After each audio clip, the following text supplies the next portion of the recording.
Give the floor to those members of the Council who wish to make statements before the vote. I give the floor to the representative of Slovenia. Thank you, Madam President. I have the honor to speak and introduce the resolution on behalf of the 10 elected members: Algeria, Denmark, Greece, Guyana, Panama, Pakistan, Republic of Korea, Sierra Leone, Somalia, and my own country, Slovenia. The resolution before us was, as on previous occasions, prompted by our deep concern over the catastrophic situation in Gaza, which deteriorated further after the resumption of hostilities in March. We have heard numerous briefings in this Council, from those of the Secretary General and USG Fletcher on the broader humanitarian situation, to those of people working on the ground. We are also seized of the daily briefings provided by the UN system and the humanitarian community, and follow closely the deeply disturbing reports coming from the ground, including in relation to the functioning of the newly established aid distribution centers. We continue to fully support the ongoing diplomatic efforts by the United States, Egypt, and Qatar aimed at achieving a return to the ceasefire deal. We firmly believe that this Council must also act urgently and decisively to address the humanitarian situation in Gaza in accordance with its mandate for the maintenance of international peace and security. The resolution before us is a product of consultations among all Council members. We thank delegations for their constructive engagement and flexibility that has allowed us to develop a text that responds to the catastrophic humanitarian situation in Gaza. We believe this text reflects the consensus shared by all Council members that the war in Gaza has to come to an immediate halt, and all hostages must be immediately and unconditionally released, and civilians in Gaza must not starve and must have full and unimpeded access to aid. It is for this reason that we have prepared a concise draft humanitarian resolution expressing grave concern over the situation in Gaza, including the risk of famine, and reaffirming that all parties must comply with their obligations under international law. It further expresses support to the efforts of mediators to immediately bring parties back to implementing the ceasefire agreement in line with Resolution 2735 of this Council. Importantly, the resolution also demands an immediate, unconditional, and permanent ceasefire in Gaza, respected by all parties. It also recalls the demand of the Council for immediate, dignified, and unconditional release of all hostages held by Hamas and other groups. The draft also contains an unequivocal demand for the immediate and unconditional lifting of all restrictions on the entry of humanitarian aid into Gaza, its safe and unhindered distribution at scale, including by the UN and humanitarian partners throughout the Gaza Strip, as well as the restoration of all essential services in line with international humanitarian law, the humanitarian principles of humanity, neutrality, impartiality, and independence, and the relevant resolutions of the Security Council. Madam President, on behalf of 10 elected members, we ask all delegations for their support for this urgent demand in line with this Council's responsibility for the maintenance of international peace and security. Thank you. I thank the representative of Slovenia for his statement, and I give the floor now to the representative of the United States. Thank you, Madam President. Colleagues, the U.S. opposition to this resolution should come as no surprise. It is unacceptable for what it does say, it is unacceptable for what it does not say, and it is unacceptable for the manner in which it has been advanced. The United States has been clear. We would not support any measure that fails to condemn Hamas and does not call for Hamas to disarm and leave Gaza. In recent months, Hamas has rejected numerous ceasefire proposals, including one over the weekend, that would provide a pathway to end this conflict and release the remaining 58 hostages. We cannot allow the Security Council to reward Hamas's intransigence. After all, it was Hamas who started this brutal conflict on October 7th, 2023, when Hamas perpetrated the worst massacre of Jews since the Holocaust. Hamas has sustained it ever since in a manner that threatens Israel's security and prolongs Palestinian anguish. It is Hamas that continues to threaten Israelis and puts Palestinian civilians in Gaza in harm's way every day, using them as human shields. They have brutally suppressed those brave enough to challenge its despotic rule. It is inexplicable that many members of this council still refuse to acknowledge that Hamas could end this conflict tomorrow by surrendering and laying down its arms. It is unconscionable that the UN still has not labeled and sanctioned Hamas as a terrorist organization. In addition to refusing once again to condemn Hamas for the cowardly and evil acts that set this brutal conflict into motion, this resolution contains other serious defects.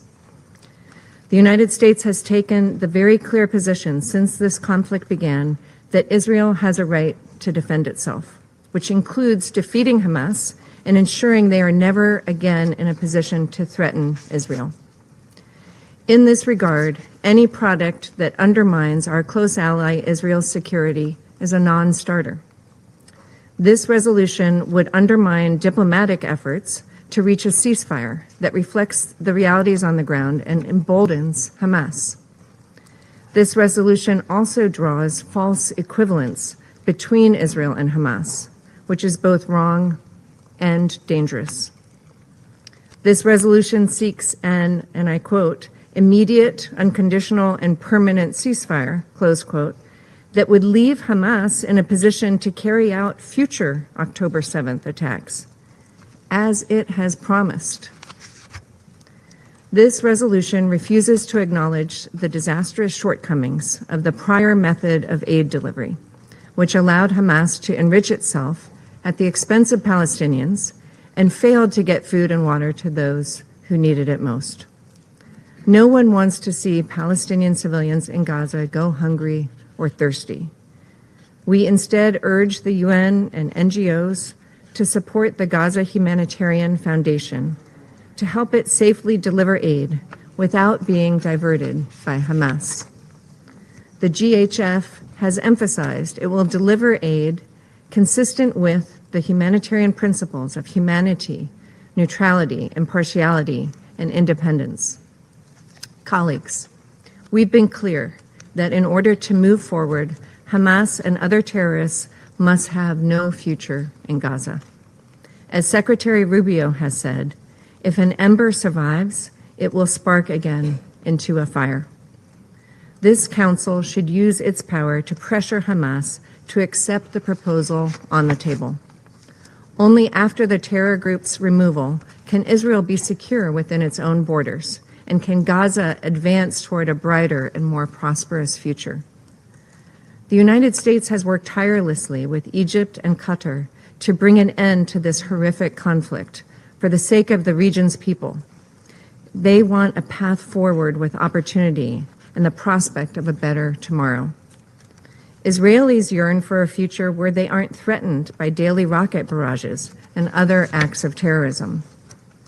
Palestinians deserve an opportunity to rebuild their lives, free of Iran and the influence of its insidious terrorist proxies.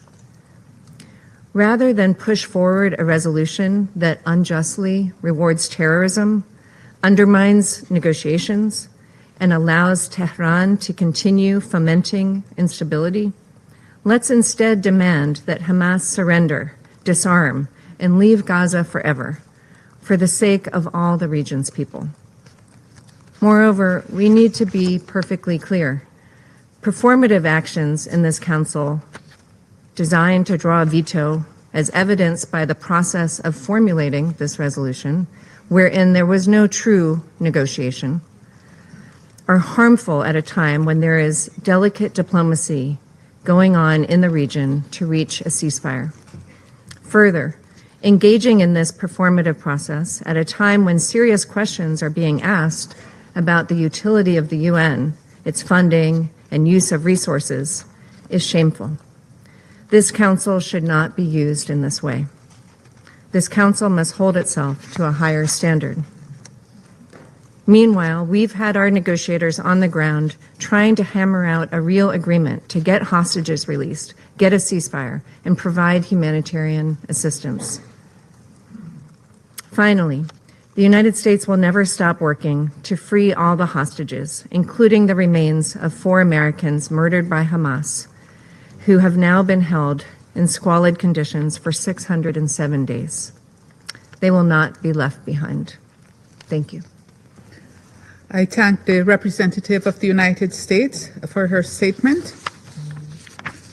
I shall put the draft resolution to the vote now.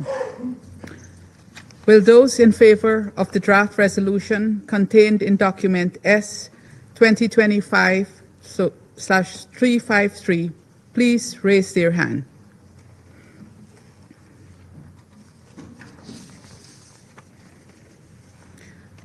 Those against? Abstentions? The result of the voting is as follows: 14 votes in favor, 1 vote against, 0 abstention. The draft resolution has not been adopted owing to the negative vote of a permanent member of the Council.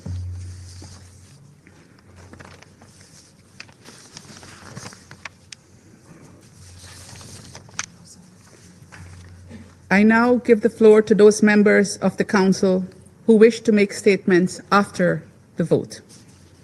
I give the floor to the representative of Algeria. Madam President, at the outset, we express our warmest congratulations to Guyana for assuming the presidency of the Council during this month. We want to commend also the Greek efficient presidency of the Council during the last month. Madam President,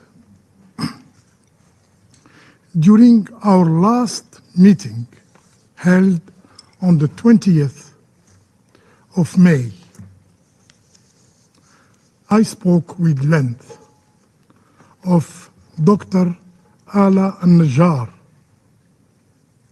Remember, the mother whose name is now imprinted in the wound of every Palestinian soul.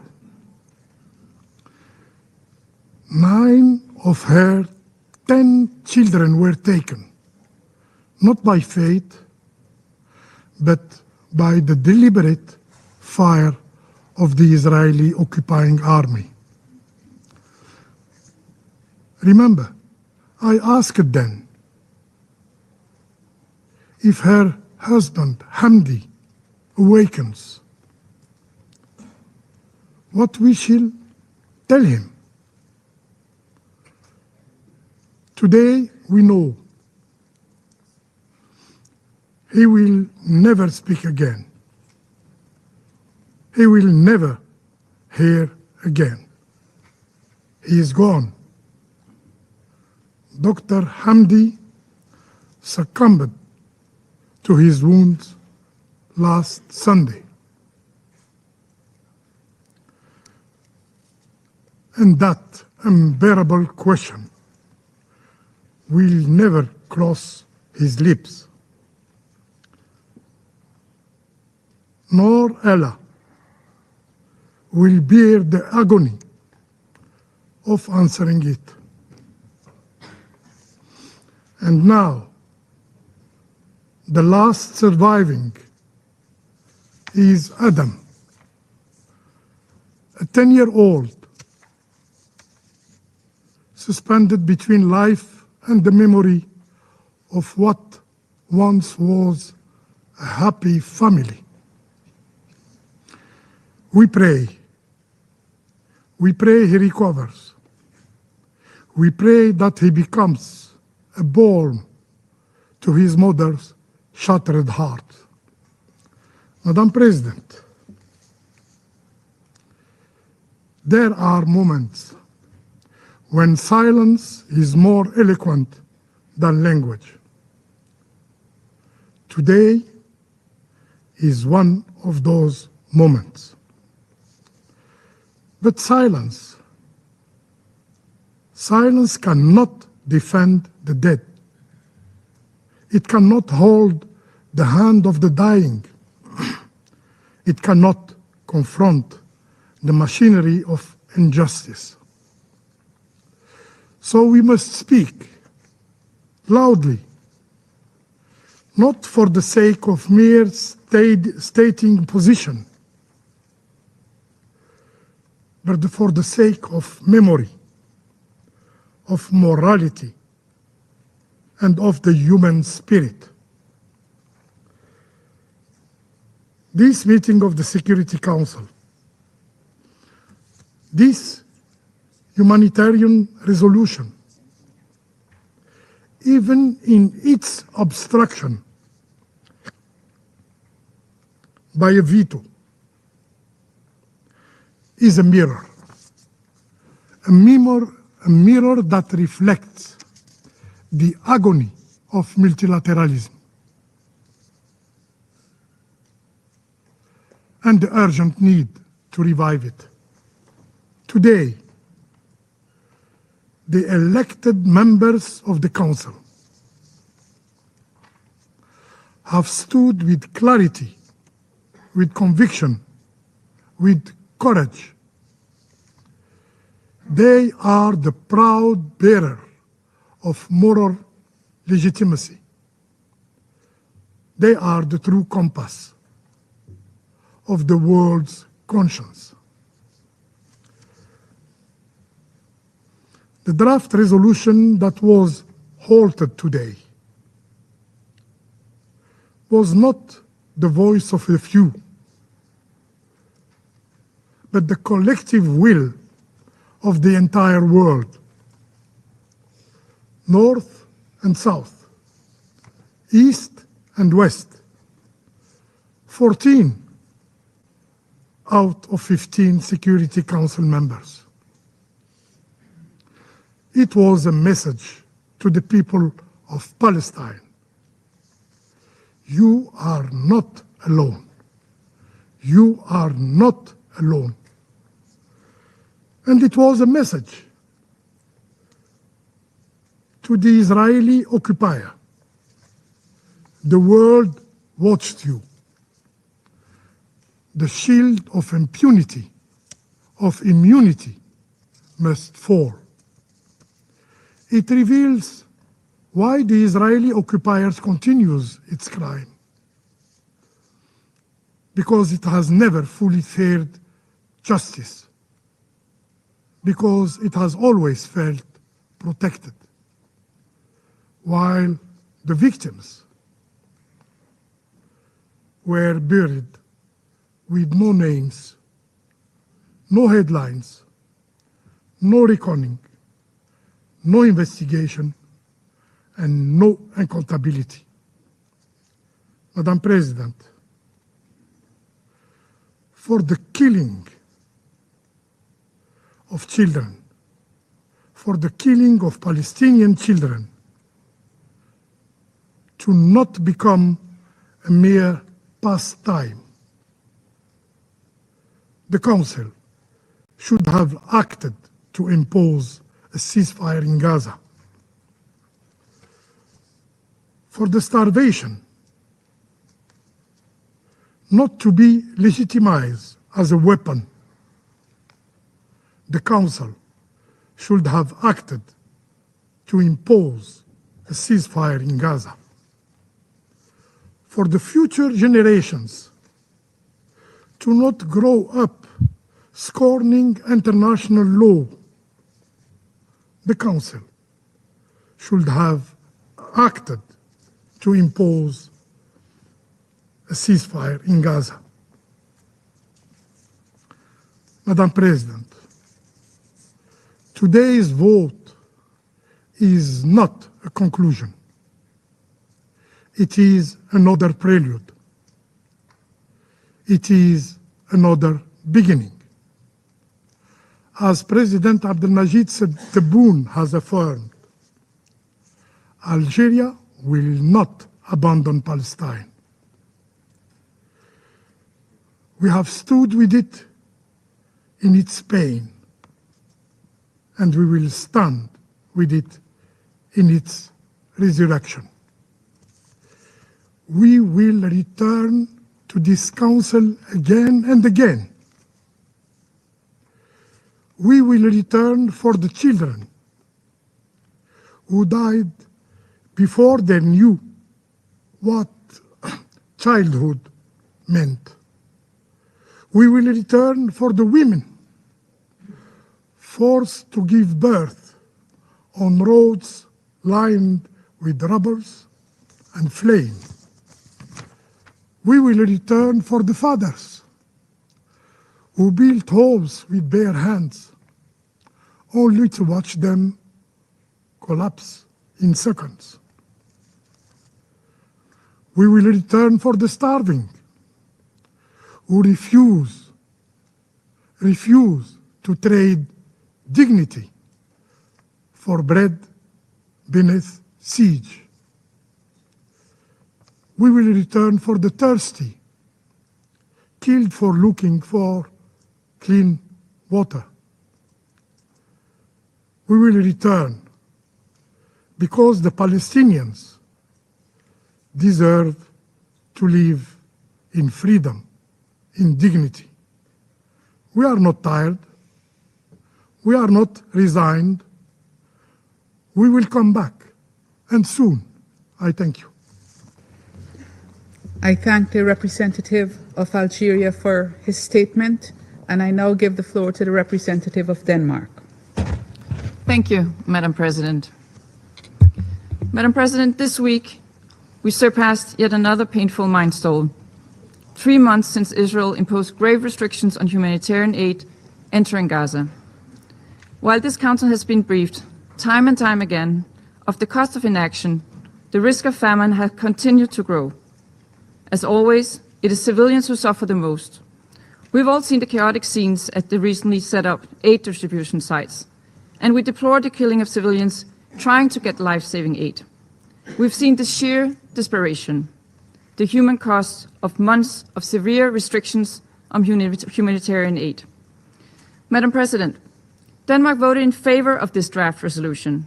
We co-penned it together with the elected members of this Council because we believe that it is time for this Council to speak with one voice, to take decisive action to address the catastrophic humanitarian situation in Gaza.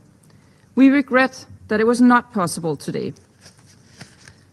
Around this table, we've been entrusted with the responsibility to maintain international peace and security. We cannot stand by while this relentless suffering continues to unfold in real time in front of our eyes. We need to act, to show leadership, and to deliver on that mandate. Madam President, this resolution contained 3 necessary demands. Demand for an immediate, unconditional, and permanent ceasefire, demand for the immediate, dignified, and unconditional release of all hostages held by Hamas and other groups, and demand for the immediate and unconditional lifting of all restrictions on the entry of humanitarian aid into Gaza. Denmark wholeheartedly supports and reiterates these demands. International law is clear. Humanitarian aid must never be politicized and used as a political bargaining chip or as a part of a military strategy.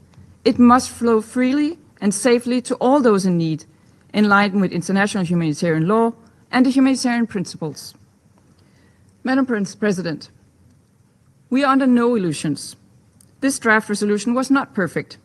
Denmark regrets that the draft resolution did not condemn the heinous terrorist attacks by Hamas and other terrorist groups on October 7th, and we reiterate our firm condemnation of Hamas' despicable acts. It does not change, however, our support for the resolution as a whole, which we had deeply hoped would be adopted today. We thus remain resolute in our call for an immediate and lasting ceasefire, the immediate and unconditional release of all hostages, and for an urgent lifting of all restrictions on humanitarian aid. I thank you. I thank the representative of Denmark for her statement, and I now give the floor to the representative of the United Kingdom. Thank you, President. The United Kingdom voted in favour of this resolution today because the intolerable situation in Gaza needs to end. We are determined to see an end to this war, secure the release of the hostages held by Hamas, and alleviate the catastrophic humanitarian situation for Palestinians in Gaza. This Israeli government's decisions to expand its military operations in Gaza and severely restrict aid are unjustifiable, disproportionate, and counterproductive, and the UK completely opposes them. The Israeli government says it has opened up aid access with its new system. But Palestinians, desperate to feed their families, have been killed as they try to reach the very few aid sites that have been permitted by Israel. This is inhumane. We support the UN's call for immediate and independent investigation into these events and for perpetrators to be held accountable. Israel needs to end its restrictions on aid now. Let the UN and humanitarians do their job to save lives, reduce suffering, and maintain dignity. President, we regret that the Council was unable to reach a consensus today, but we remain committed to the vision of this text. We will continue to strongly support the efforts led by the United States, Qatar, and Egypt to secure an immediate ceasefire in Gaza. A ceasefire is the best way to secure the release of all remaining hostages and achieve a long-term political solution. And we repeat our condemnation of the heinous attack by Hamas on the 7th of October and demand that it release all the hostages immediately and unconditionally. Hamas can have no role in the future governance of Gaza. A two-state solution is the only way to bring the long-lasting peace, stability, and security that both Israelis and Palestinians deserve. We welcome France and Saudi Arabia's leadership in chairing an international conference later this month. Thank you.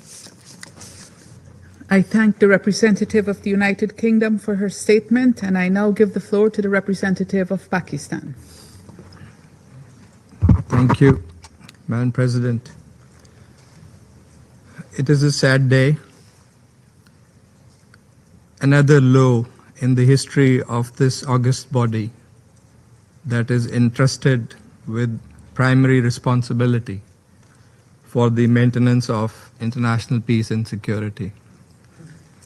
Pakistan deeply regrets the failure of this Council to adopt the draft resolution tabled by the 10 elected members, and which was an effort to address one of the most grave and sustained humanitarian catastrophes of our time.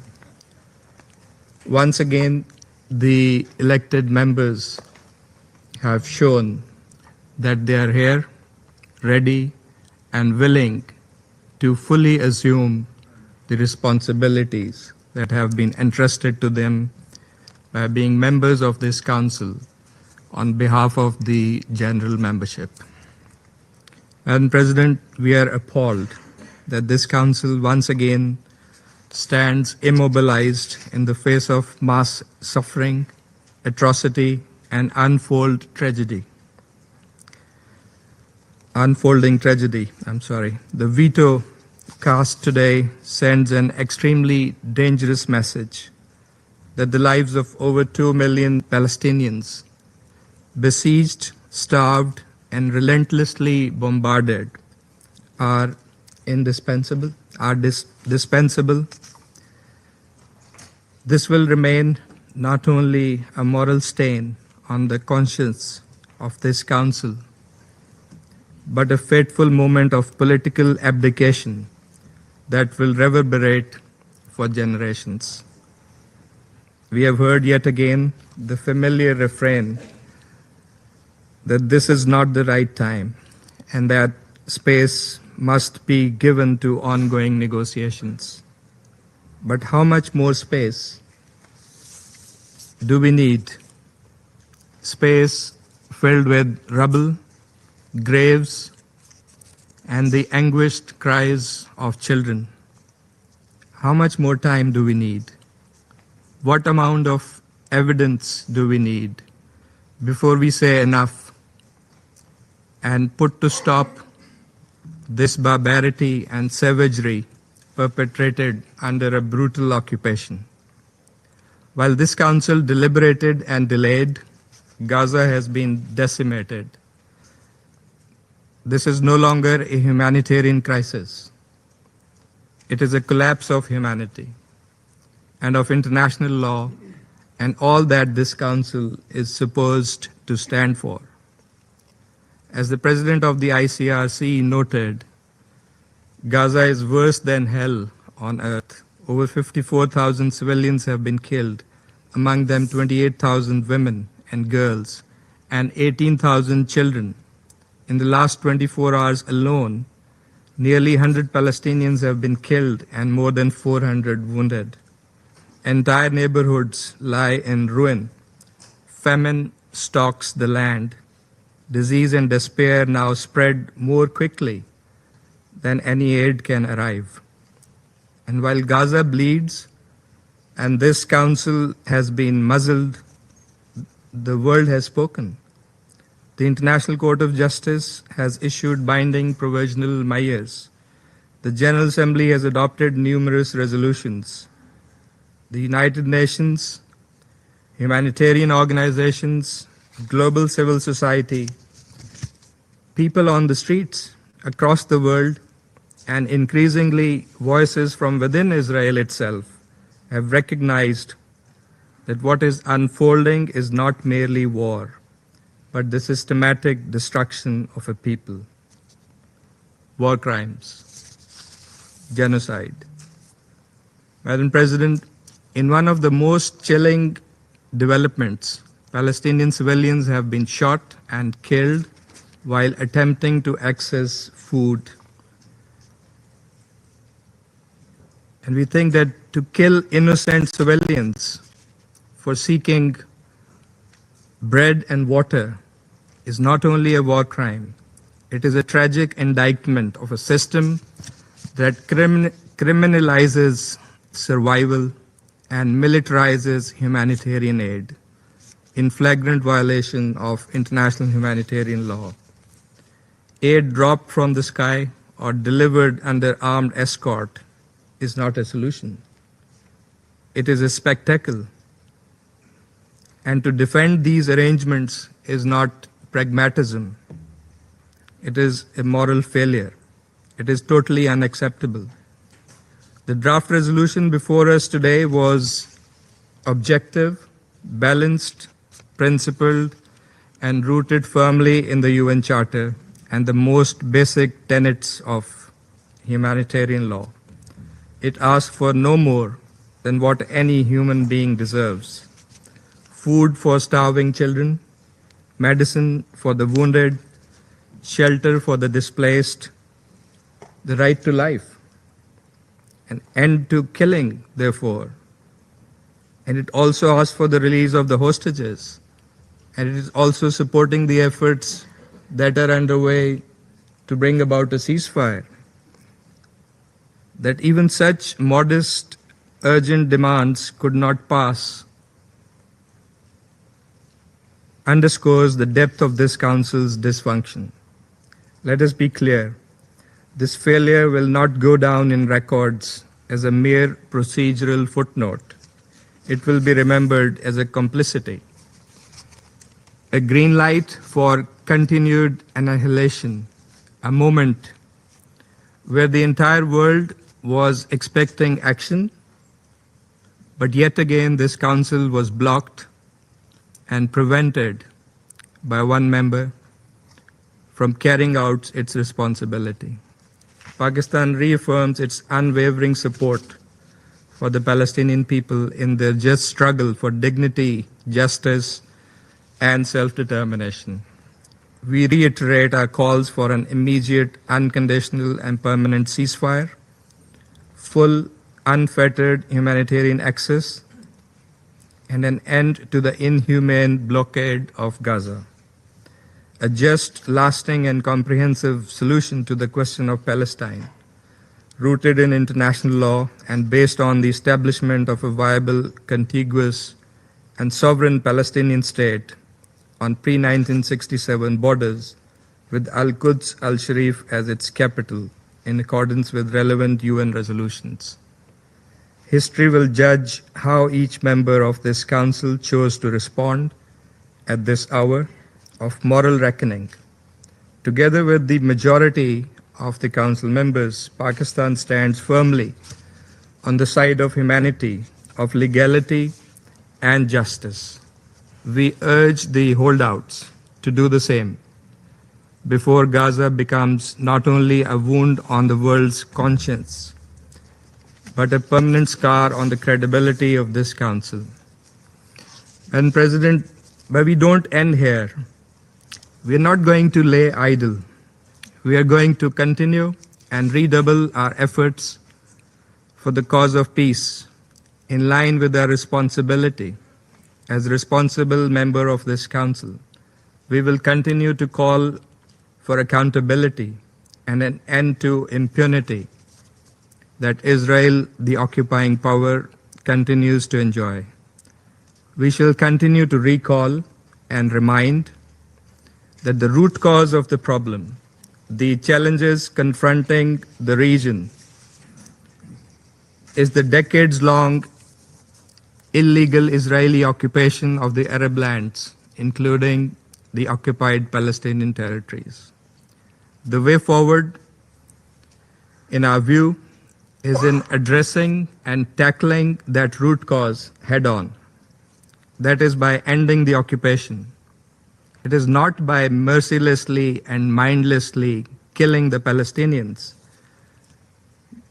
who are the oppressed people in this case, or by making them starve, or by trying to evict them from their lands, or by suppressing their voice, or by denying them their legitimate and internationally recognized right to self-determination.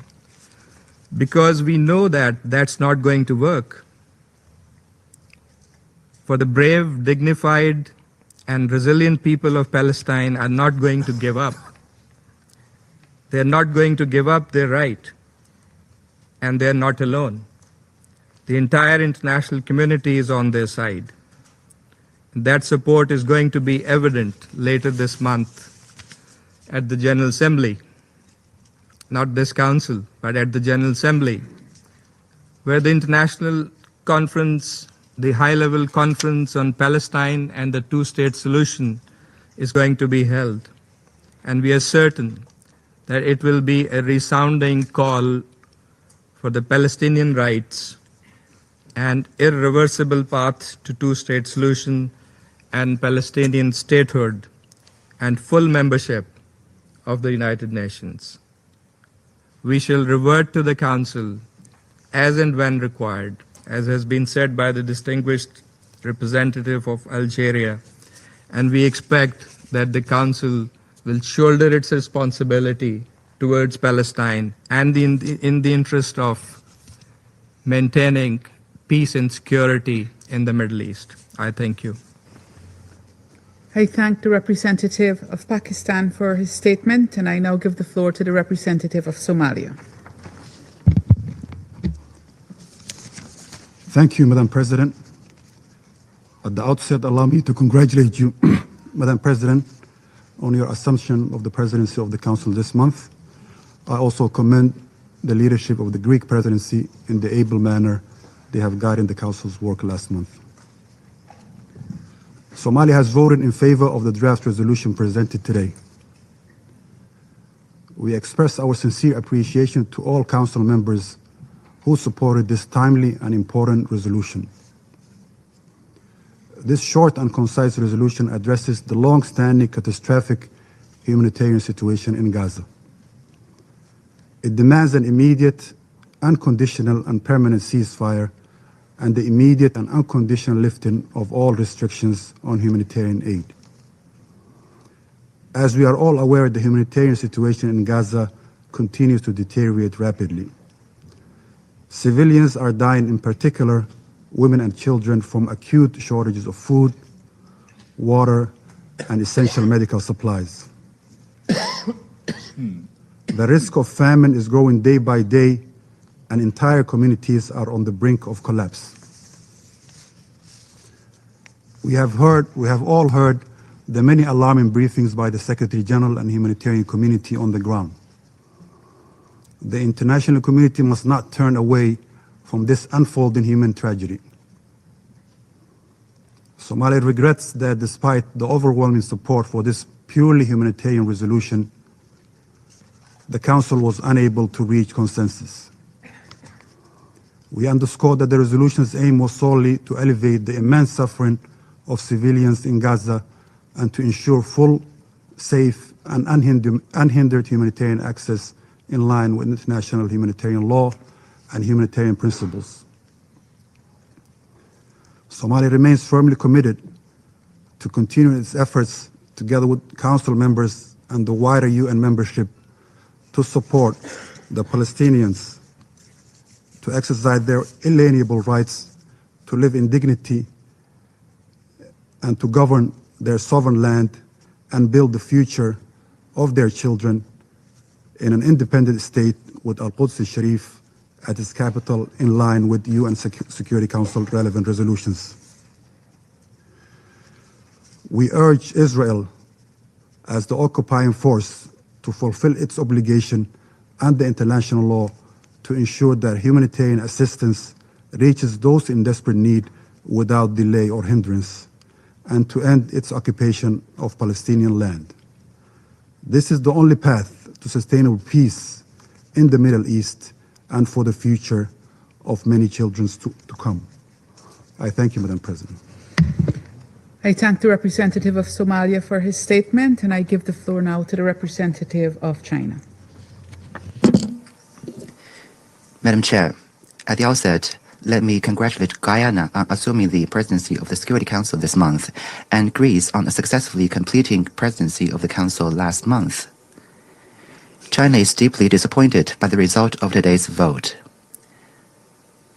The draft resolution on the humanitarian situation in Gaza tabled by the E10 of the Security Council clearly calls for an immediate and permanent ceasefire in Gaza and lifting of the blockade on humanitarian supplies therein. These are the most pressing demands of the people in Gaza who are struggling amidst death and despair, and they reflect the overwhelming voice of the international community. The United States has once again abused its veto power, extinguishing the glimmer of hope for the people of Gaza and ruthlessly continuing to leave over 2 million people in darkness. It must face questioning from the international community. People cannot help but ask, where is fairness and justice? For more than 600 days, over 54,000 people in Gaza have lost their lives. Israel continues to escalate its offensive and blockade, turning Gaza into a living hell. Innocent civilians are killed in the conflict every day, while a large portion of the population is on the brink of famine. The United Nations has clearly pointed out that the aid delivery mechanism promoted by the US and Israel violates the principles of impartiality, independence, and neutrality. Recently, there have been repeated incidents of civilian casualties near distribution sites. and this mechanism has even become a death trap. The brutal facts have clearly shown that military means are not the solution. This conflict has long exceeded the limits of a hostage rescue operation.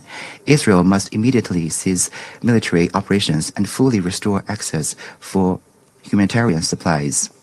People cannot help but ask, where is the international rule of law?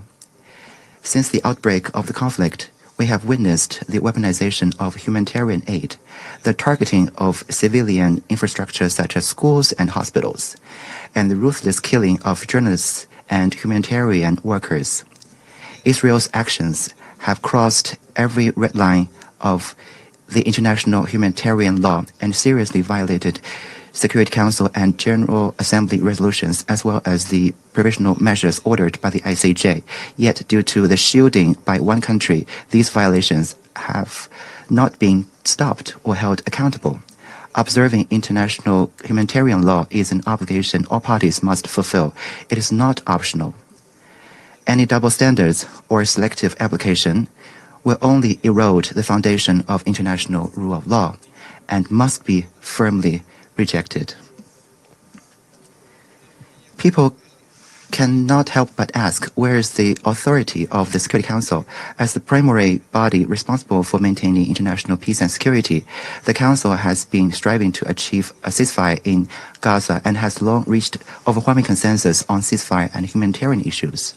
Today's vote result once again exposes that the root cause of the Council's inability to quell the conflict in Gaza is the repeated obstruction by the U.S., who has vetoed the Council's request for ceasefire multiple times. And because of its shielding of Israel, several resolutions adopted by the Council have not been effectively implemented.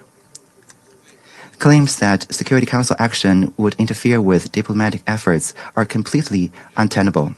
As long as diplomatic efforts are genuinely aimed at peace, the actions of the Council will only provide strong support. Madam President, the international community will never cease its efforts to pursue fairness and justice, uphold the international rule of law, and safeguard the authority of the Council.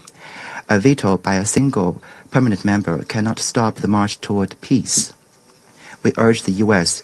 to face up to its responsibilities as a permanent Council member, abandon political calculations, and adopt a just and responsible attitude in supporting the Council to take all necessary actions. China stands ready to work with the international community to help end the conflict in Gaza, alleviate the humanitarian disaster, implement the two-state solution, and ultimately achieve a comprehensive, just, and lasting solution of the Palestinian question. Thank you, Madam President. China for his statement, and I now give the floor to the representative of the Russian Federation.